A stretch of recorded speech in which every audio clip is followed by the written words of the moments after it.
नमस्कार सांगମାନେ आशा करछि आपण माने बहुत भल थे महादेव आपण बहुत सुस्थ रखନ୍ତୁ ଏବଂ ଭଲ ରଖନ୍ତୁ।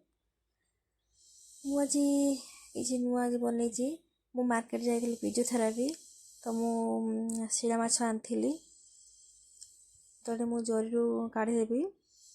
କିଛି ବଡ଼ ଶିଳା ଟମାଟୋ ପକେଇ ମଖା ମଖା ହେବ ଆଉ କିଛି ଚଚଡ଼ା ହେବ। ଦେଖନ୍ତୁ ମୁଁ ଆଜି ଚଚଡ଼ା ମା ଆଜି ବନାଏ ଚଚଡ଼ା ଅଲଗା ଟାଇପ୍ରେ ବନାଏ। ଆପଣ ଦେଖିଲେ ଜାଣିପାରିବେ ଭିଡ଼ିଓଟିକୁ।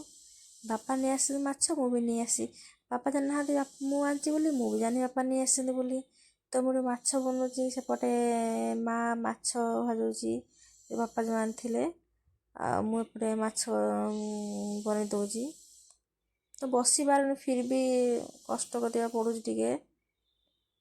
ତାପରେ ଦେଖନ୍ତୁ ମା ବସି ଭାଜୁଛି ମାଛ। ତ ଦେଖନ୍ତୁ ମୁଁ ଯେଉଁ ଶିଳା ମାଛ ବନେଇଥିଲି ସେ ଖଟା ପାଣିରେ ଦିଆ ହେଲା। এই ଖଟା ପାଣିରେ ଆପଣ ଜିରା ଗୁଣ୍ଡ, ଲଙ୍କା ଗୁଣ୍ଡ, ହଳଦୀ, ଲୁଣ, ସୋରିଷ ତେଲ, ଅଦା ରସୁଣ ପେଷ୍ଟ ଗୋଟା ସବୁ ପକାଇ ଦେଇ ଗୋଳେଇ ଦେବେ। ଗୋଳେଇ ଦେଇକି କଢ଼ାରେ ପଞ୍ଚଫୁଟଣ ପକାଇଦେବେ। ଫୁଟି ସାରିଲା ପରେ ଆଉ ଡାଇରେକ୍ଟ ତାପରେ ଛାଡ଼ିଦେବେ।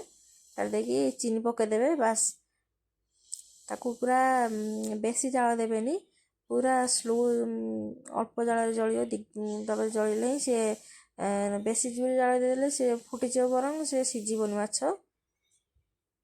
ଦେଖନ୍ତୁ କେତେ ସୁନ୍ଦର ମାଛ ହେଇ ଆସିଥିବ। ଦେଖନ୍ତୁ, ଦେଖିଲେ ଆପଣ କେତେ ସୁନ୍ଦର ହେଇଗଲା। ଆପଣ ଏମିତି ଥରେ ବନାନ୍ତୁ, ଦେଖିବେ କେତେ ବହୁତ ସୁନ୍ଦର ଲାଗିବ।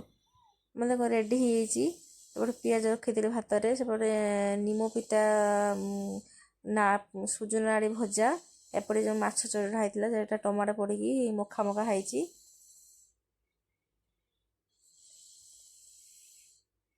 ମୋ ଭିଡ଼ିଓକୁ ନିଶ୍ଚିତ ଲାଇକ୍ କରିବେ, ସବସ୍କ୍ରାଇବ୍ କରିବେ। ଆଶା କରୁଛି ଆପଣଙ୍କୁ ମୋ ଭିଡ଼ିଓଟି ଭଲ ଲାଗିଥିବ। ରହୁଛି, ଜୟ ଜଗନ୍ନାଥ।